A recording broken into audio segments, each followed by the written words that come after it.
ہر انسان یہ سوچتا ہے کہ انسان کے جسم میں ایک دل ہے، لیکن آج میں آپ کو یہ بتانا چاہتا ہوں کہ انسان کے جسم میں دوسرا دل بھی ہے۔ تو یہ چیسٹ میں دل ہے، ٹھیک ہے، وہ پمپ کرتی ہے، انسان کی پوری باڈی میں بلڈ پہنچاتی ہے، لیکن جیسے کہ پاؤں سے دل تک راستہ بہت لمبا ہے، اس لیے جو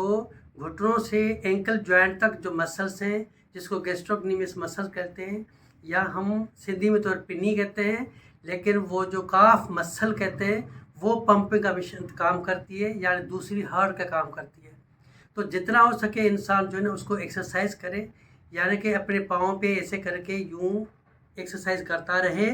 تاکہ وہ جو گیسٹروکنیمیس مسلس ہیں جو وہ ورک کریں، وہ پمپ کرنے ٹائٹ ہو جائے اور پمپ کرنے میں جلدی بلڈ کو پش اپ کرے واپس دل تک۔ تو پھر یہ تقریباً جو شوگر والے پیشنٹ کو تو بہت زیادہ کام کی چیز ہے، اس لیے وہ شوگر والے پیشنٹ کا سرکولیشن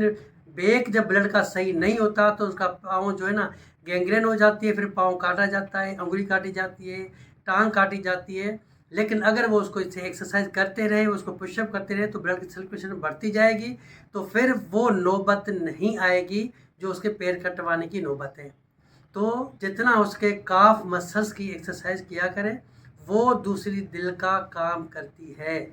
اور اس کا پھر میں آپ کو ایک ڈائیگرام بتاؤں گا، وہ ایکسرسائز کر کے بتاؤں گا، وہ کہ کس طرح کرنی ہے وہ پھر بعد میں بتاؤں گا۔